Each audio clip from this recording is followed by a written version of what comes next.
광복절 73주년을 앞두고 남북평화 통일 공동 기도주일로 남과 북의 교회가 함께 지킨 지 꽤 오래됐는데, 여러분 주보 속에 보시면 기도문이 하나 있거든요. 속지로 되어져 있는데, 속지가 2장이죠. 속해보고 말고, 그 기도문을 우리 지금 함께 읽어서 기도드리고 싶어요. 이것은 NCCK 한국기독교교회협의회하고 북한에 있는 조선그리스도교연맹 중앙위원회가 함께 합의한 올해의 기도문입니다. 우리 다 같이 사랑의 하나님부터 아멘까지 한 목소리로 읽어서 기도드리겠습니다.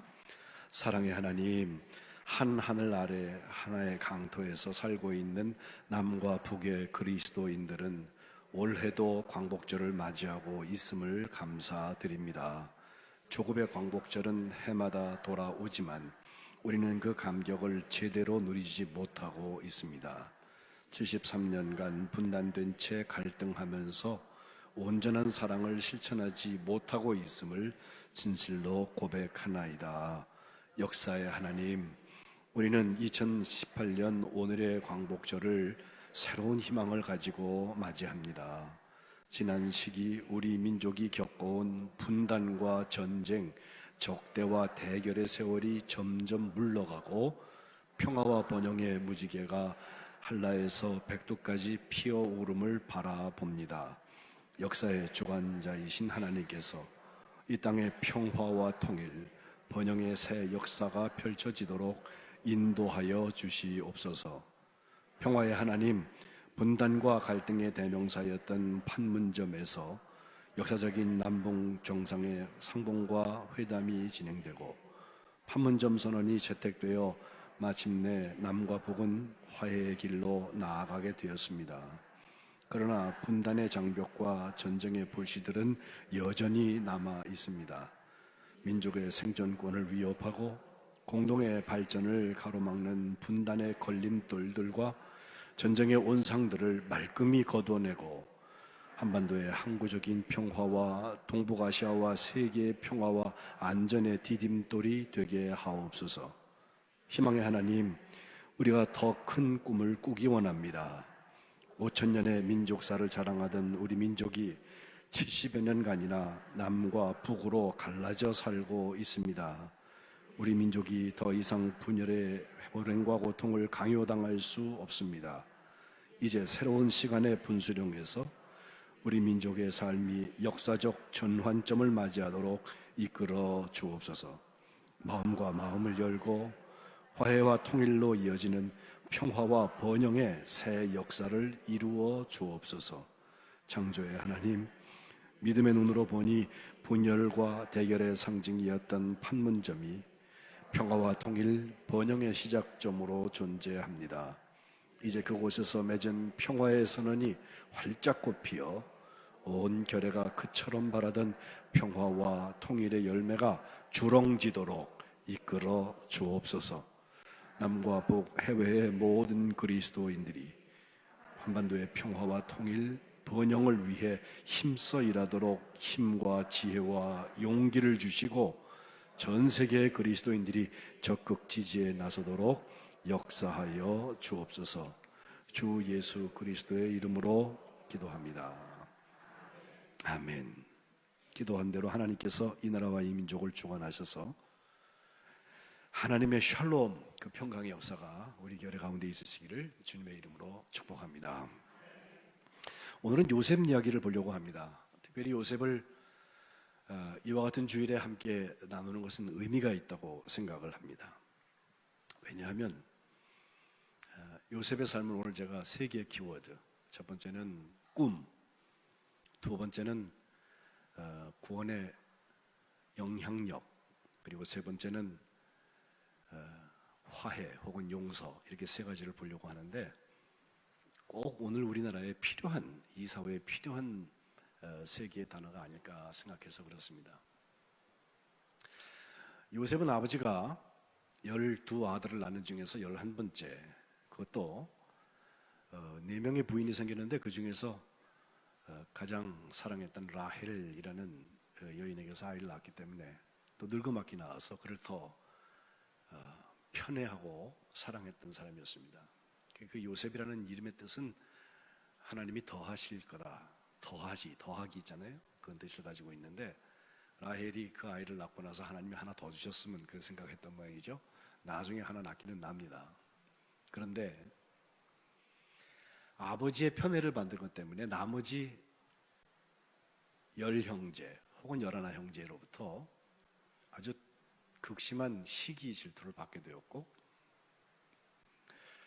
그것이 현실화된 것이 그에게 정말 큰 고난의 길로 가게 했습니다.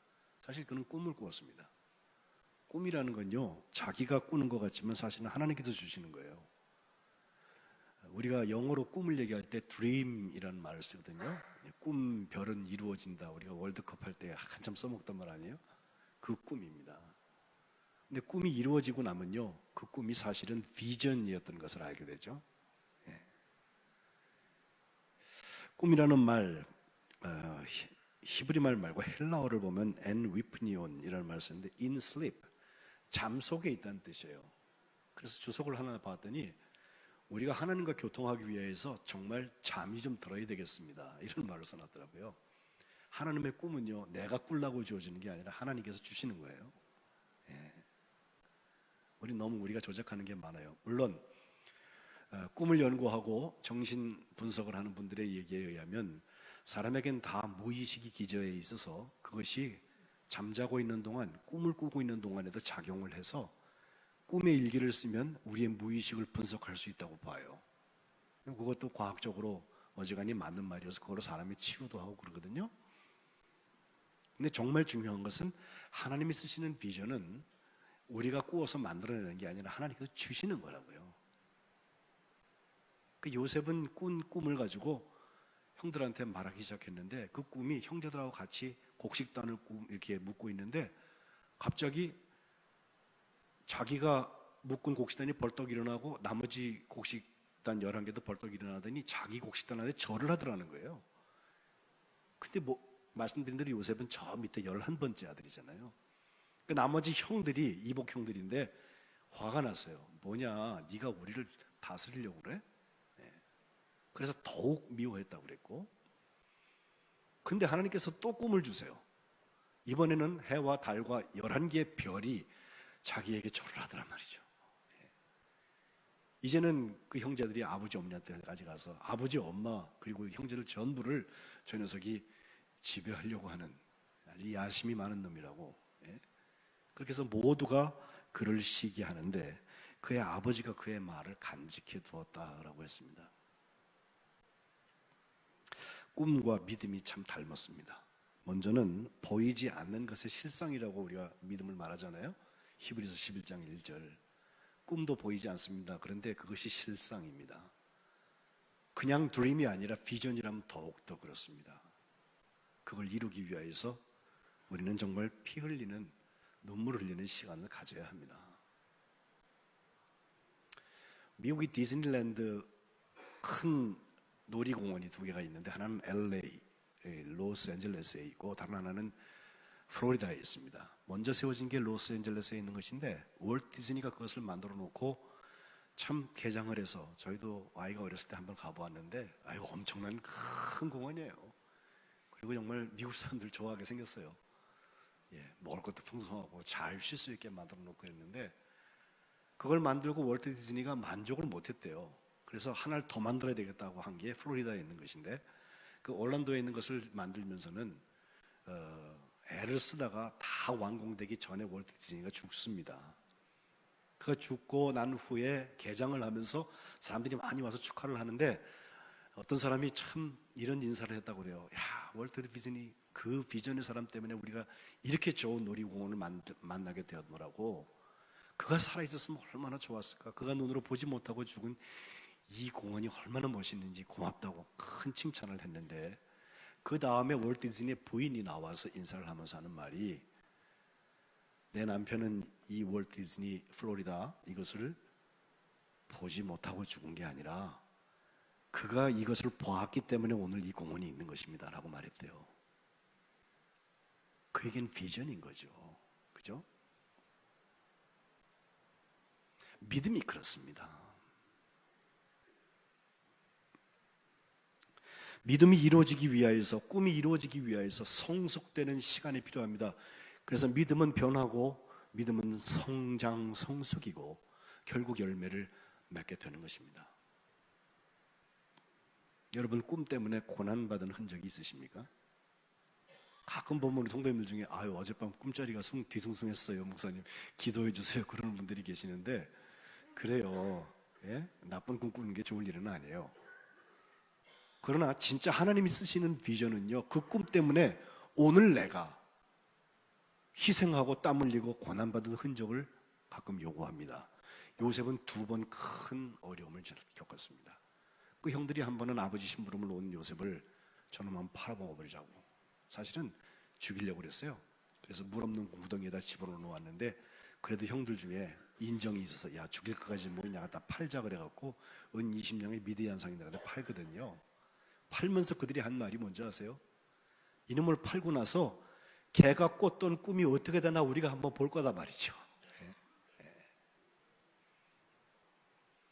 실제로 그는 애굽 사람한테 팔려가서 애굽의 12대장인 보디발의 집에 종으로 팔려가게 됐는데, 그 집에서 일어난 일이 참 기가 막힌 일이에요.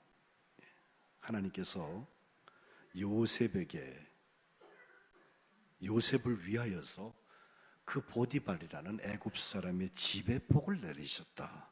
여호와의 복이 그의 집과 밭에 있는 모든 소유에 미쳤다고 창세기 39장 5절에 말씀하고 있어요. 하나님이 함께 하시는 그 사람 때문에 그 주변이 복된 것, 그것이 꿈이 이루어지는 과정이에요. 일 없이 고난만 받는 게 아니에요. 그런데 그 집에 미시스 보디발의 아내가 또 이 용모가 준수한 청년 요셉을 탐했습니다. 요셉이 내가 어떻게 당신을 취함으로써 하나님 앞에 득죄하리요 라고 얘기하면서 거절하니까 거꾸로 무고로 뒤집어 씌워가지고 저가 나를 겁탈하려고 했다고 그래가지고, 그 둘이밖에 없었으니까 누가 증인이 없잖아요. 그러면 누가 갑질할지 뻔한 거 아니에요? 보디발의 부인하고 종인데. 그래가지고 누명을 쓰고 감옥에 들어가게 되죠. 그런데 감옥에서도 하나님께서 그와 함께 하셔서 간수장이 옥중에 있는 재반 사물을 요셉에게 맡겼다. 그리고선 살펴보지도 않았다고 그랬는데, 이것이 여호와께서 요셉과 함께 하심이라 여호와께서 그를 범사에 형통하게 하셨다. 죄수의 신분으로도 하나님의 일을 하는 거예요. 놀라운 일은 바로 그 옥에서 일어났습니다. 그 옥이 하필이면 왕의 신하를 가두는 곳이었는데, 그러다 보니까 바로의 술 맡은 관원과 떡 굽는 관원 둘이 거기에 들어오게 되는데, 뭘 잘못했나 봐요. 같이 있다가 두 사람이 공이 꿈을 꾸는데 그 꿈을 요셉이 해석을 해줬는데 그게 딱 맞았어요. 그래서 술 맡은 관원은 복직되고 떡 굽는 관원은 매달렸다. 아마 교수형에 처해진 것 같습니다. 근데 그가 나갈 때, 다시 복직대로 나갈 때 요셉이 그를 향하여서 나를 기억해달라고 분명히 부탁을 했을 텐데, 40장 23절에 보면 술 맡은 관원장이 요셉을 기억하지 못하고 잊었더라 그랬습니다. 그리고 2년이 흐르는데 바로 41장 1절에 보면 만 2년이 지난 다음이라고 그랬어요. 아마 요셉이 2번째 고난이었던 이 감옥에서의 생활할 때 가장 힘들었던 것은, 분명히 내가 꿈 해석해줘가지고 저가 바로 왕을 매일 만나는 사람인 걸 알고 있는데, 그리고 내가 그렇게 부탁을 했는데 2년 동안 그가 그를 잊어먹고 있었다니까요. 그 시간이 가장 힘들지 않았을까. 근데 가장 힘든 그 시간은 그의 고난의 종착역이었습니다. 최저점이었습니다. 바로에게 하나님께서 꿈을 보여주셨는데 그때 생각이 나는 거예요. 내가 여기까지 다시 복직됐던 것은 그때 나의 꿈을 해석해 준 그 청년 때문이었다 해서 바로 왕에게 그를 소개하고, 바로 왕 앞에 섰던 요셉이 분명히 얘기하죠. 꿈을 내가 해석하는 게 아니라 꿈의 해석은 하나님께 있다 하면서 그가 꾼 알 수 없는 퍼즐, 아무도 풀지 못하는 퍼즐을 7년 풍년과 7년 흉년으로 풀어서 바로 왕이 딱 맞단 말이죠.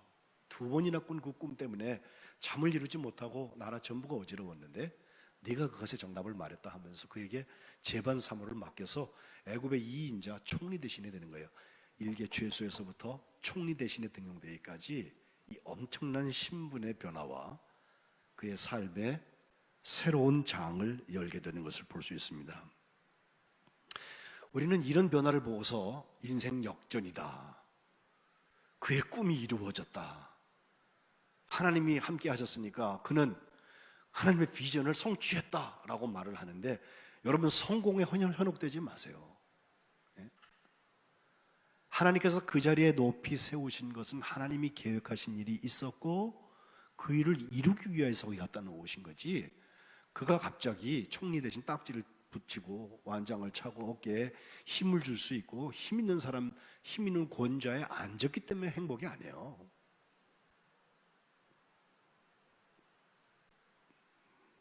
요엘 선지자가 2장 28절에 예언하고 있는 대로 그 후에 내가 내 영을 만민에게 부어주리니 너희 자녀들은 장래 일을 말할 것이고 너희 늙은이는 꿈을 꾸며 너희 젊은이는 이상을 볼 것이다. 장래의 일을 말하는 예언과 꿈을 꾸는 비저너리의 일과 젊은이들이 이상을 보는 하나님의 세계에 대한 꿈을 꾸고 그것을 감당해 나가는 이 일들은 결국 누구든지 여호와의 이름을 부르는 자는 구원을 얻으리라는 그 말씀에서 이루어지는 것입니다. 이것이 믿음입니다.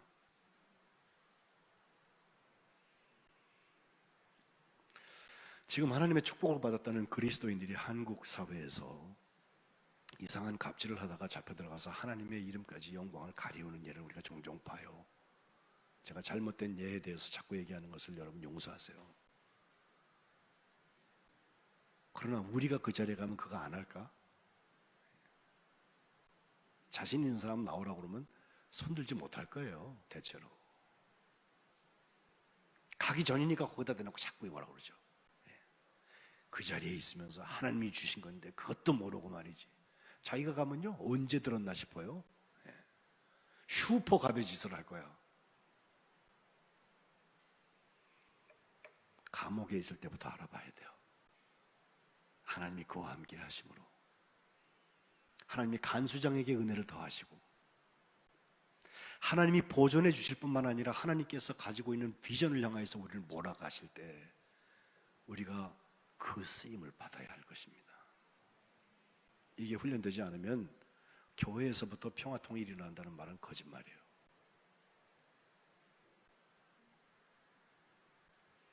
두 번째, 야곱이 축복을 받는 이야기가 지난주에도 조금 읽으려다 제가 말았는데, 야곱의 축복을 요셉이 받는 이야기, 12명의 형제들을 자세히 하나씩 다 축복하던 중에 특별히 야곱을 향하여서 너는 샘 곁에 있는 무성한 가지다, 그 가지가 담을 넘었다는 이야기를 한 것을 지난번 우리 어버이 주일쯤에서 제가 말씀을 전한 일이 있어요. 그래요, 그게 요셉입니다. 근데 이것은 뭐 담을 가지가 넘었으니까 무성해지고 굉장히 열매가 많다라고 생각하기 쉬운데, 더 중요한 것은 그 담을 넘는 걸 통하여서 구원의 영향력이 현실화되는 거예요. 남들이 볼 수 있고 남들이 누릴 수 있게 축복의 통로와 함께 구원의 통로가 되는 거예요. 그래서 이 구원의 영향력을 가진 요셉은 원수들이 무섭게 공격하고 활을 쏘고 추격을 하지만 하나님의 능력 때문에, 하나님이 붙잡아 주시기 때문에 오히려 그의 팔이 견고하고 그의 팔에 힘이 있다, 그의 활이 견고하고 그의 팔에 힘이 있다고 말씀하고, 이것은 내 아버지의 하나님이 도우신 것이라고 야곱이 요셉에게 부탁하고 있어요.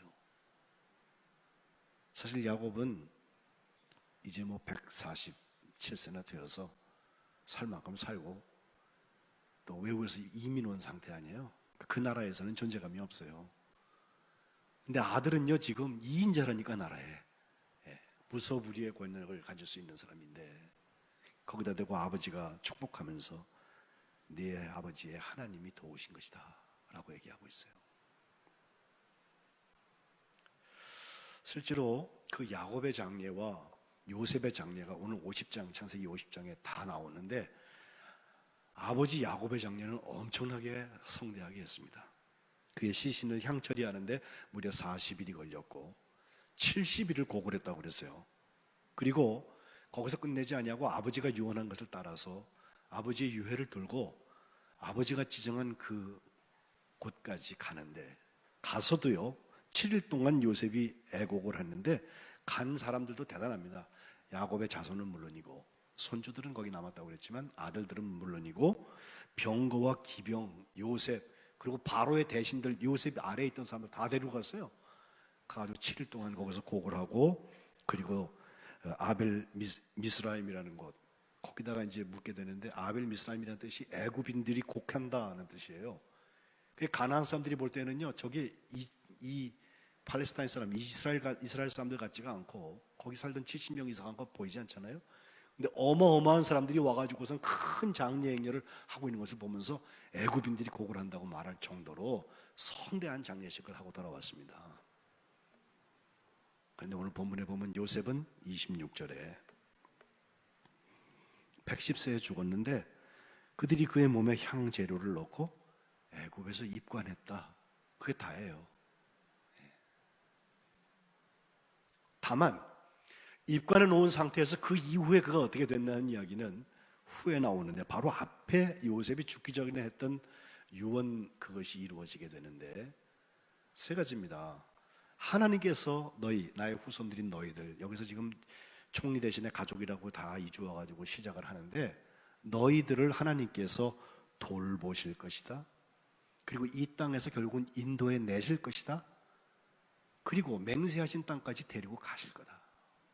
이 세 개의 단어를 말하면서 돌보시고 인도해 내시고 거기까지 이르게 하실 텐데, 그때 반드시 내 유고를 가지고 가라고. 그래서 우리 조상들의 묘에다 나를 거기다가 놓으라고 그렇게 유언을 해요.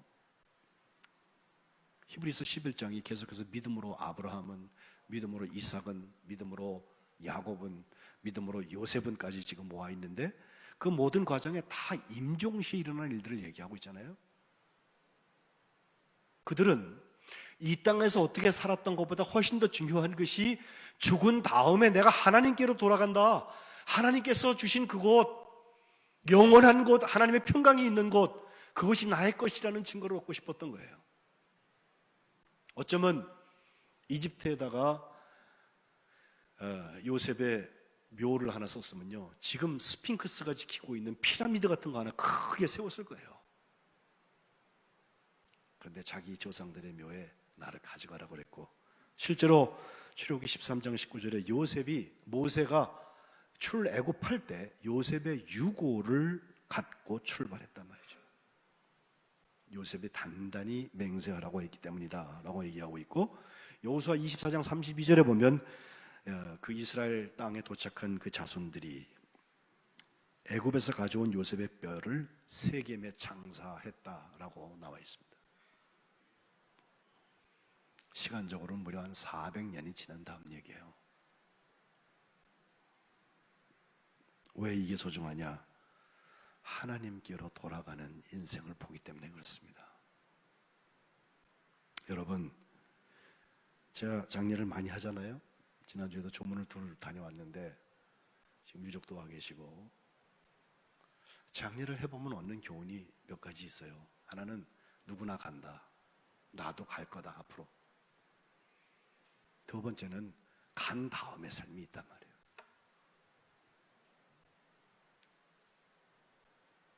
그때까지의 삶과는 전혀 다른 삶이 있어요.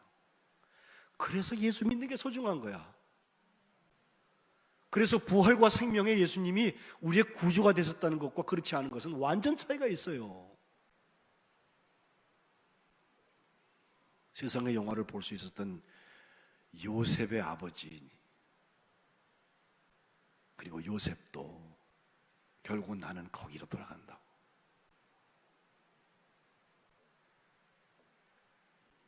바라기는 우리 성민교회는 거룩한 백성을 하나님께서 구분하셨는데 바로 천국의 주인공들이 다 되시기를 주님의 이름으로 축복합니다. 특별히 어르신들, 제가 자꾸 유언수라고 그러는데 써놓으세요. 유언 쓰고 내일 죽으라는 얘기 아니니까 염려하지 말고. 예비해서 써놓아서 나쁠 거 없잖아요. 그 유언에 첫째는 감사한 얘기를 쓰세요. 너 때문에 고맙다. 하나님이 너를 내게 주신 것이 선물이고 고맙다. 두 번째는 축복하세요. 분량대로 축복했다 그랬거든요, 야곱은. 예? 우리가 아는 우리 자식들의 이야기 있잖아요. 물론 너는 이것만 조심하면 정말 좋을 것 같아, 이런 얘기도 할 수 있지만 그런 이야기는 안 써도 돼. 다만 축복도 못하고 죽으면 정말 억울한 거야. 예? 하나님 앞에 복된 삶을 살라고 그렇게 축복하세요. 마지막 세 번째가 진짜 요셉에서 보여지는 복음인데, 요셉은 화해의 사람이었습니다. 용서의 사람이었습니다. 그렇죠. 은전 20냥에다가 나를 팔아먹은 그 형들, 이복 형들, 저거 일부러 내가 군사를 일으켜서 가서 쳐도 내가 속이 시원치 않을 텐데, 이제 양식을 내가 지금 이집트에서 많이 흉년 때 잔뜩 모아놓고 흉년을 얻기 시작을 하니까 이제 때가 왔어요.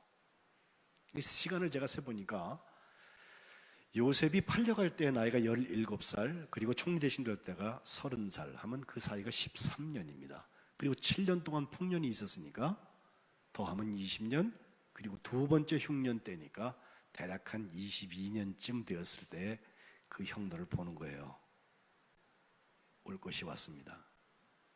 이제 갑과 을의 위치가 완전히 바뀌었습니다. 다수결이고 뭐고 소용없습니다. 그런데 창세기에 요셉의 이야기가 한 10장쯤 나오는 중에 무려 5장을 이들과의 관계, 결국 아버지를 여기 고센 땅 에집트로 모시고 오는 그 이야기를 쓰기 위해서 할애하고 있어요. 예, 그렇습니다. 중요한 이야기이기 때문에 그래요. 시간적으로 볼 때 얼마 되지 않아요. 1, 2년밖에 되지 않는데 그걸 그렇게 깊이 쓰면서 정말 하고 싶은 이야기는 요셉은 갑이 되었을 때 용서했다는 얘기예요.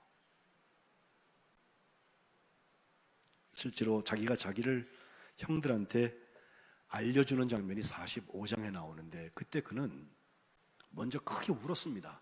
그 울음소리가 얼마나 컸던지 사람들 다 물리고 혼자 울었는데 옆에 바로의 궁에서 그 소리가 들렸다고 그랬거든요.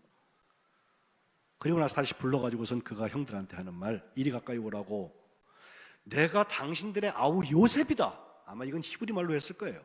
그러면서 당신들이 나를 애굽에 팔지 않았냐고 말이에요. 당신들이 나를 이곳에 팔았다고 그래서 이제 근심하지 말라, 한탄하지 말라. 형들은 지금 물 쫙 끼얹었을 거예요. 이게 뭔 소리냐 말이야. 예? 하나님이 생명을 구원하시려고 나를 당신들보다 먼저 보내신 것입니다 하면서, 그런즉 나를 이리로 보낸 이는 당신들이 아니라 하나님이시라. 이거 믿음 없이 할 수 없는 말이에요. 하나님이 나를 바로에게 아버지로 삼으시고 그 온 집의 주로 삼으시며 애굽 온 땅의 통치자로 삼으셨나이다. 이렇게 권력을 주신 것은 사람을 구원하시려고.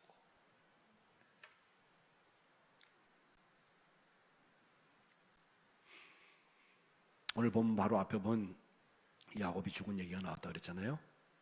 야곱을 장례하고 난 다음에 요셉의 형제들 10명 특별히 걱정이 다시 신방 왔어요. 아버지가 살아계실 때는 아버지 계시니까 우리한테 해코지를 안 한 거지, 이제 아버지도 돌아가셨고 저는 여전히 총리 대신이고 우리는 거기 붙여서 지금 와서 살고 있는 사람들인데 이제 큰일 났구나. 혹시 우리를 미워하여서 우리가 그에게 행한 모든 악을 다 갚는 거 아니야?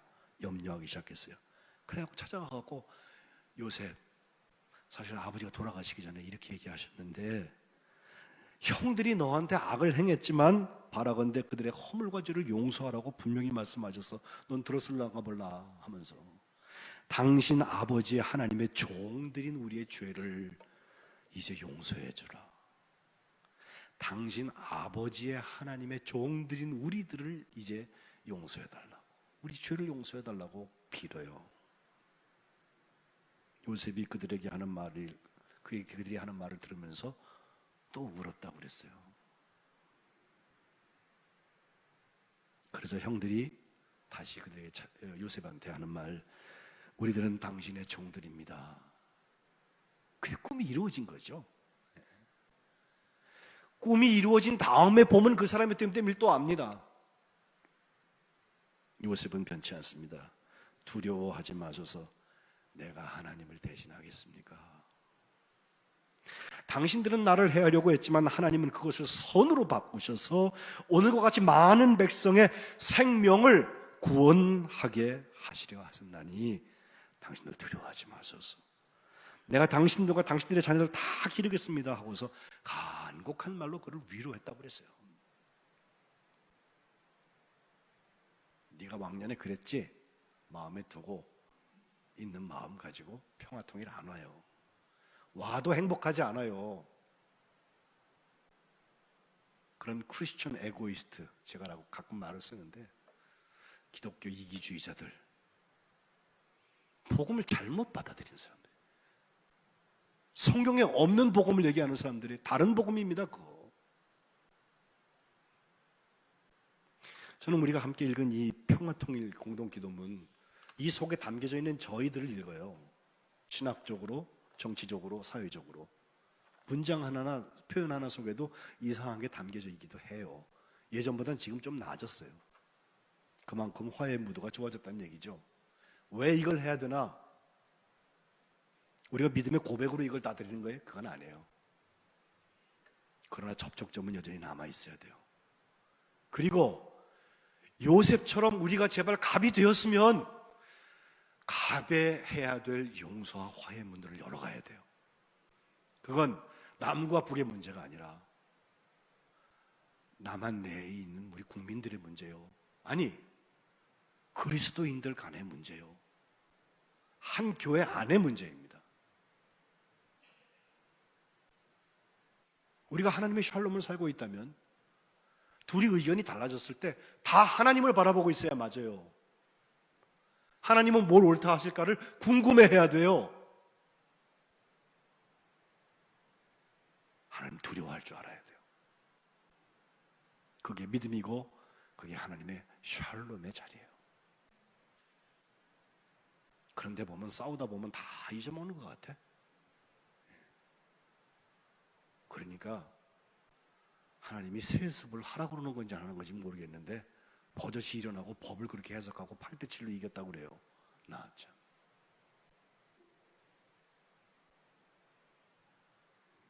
남의 얘기할 것도 없어요. 제가 어떻게 하나님 앞에 서 있는지 바라보면 돼요. 거기서부터 평화 통일의 문이 열리기 시작할 것입니다. 우리 성민교회가 이런 데 앞장설 수 있으면 좋겠어요. 다른 건 조금 2등, 3등 해도 상관없어. 그거 갖고 제가 여러분 제치지 않잖아요. 스트레스 안 드리잖아. 그런데 용서받은 만큼 용서할 수 있는 자리, 거기는 앞서가세요. 옆에 계신 분들한테 한번 인사하시죠. 용서합시다. 한 번 더 하시죠. 용서하겠습니다. 시작. 예. 벌써 용서한다는 인사만 해도 얼굴이 좋아지시네. 예.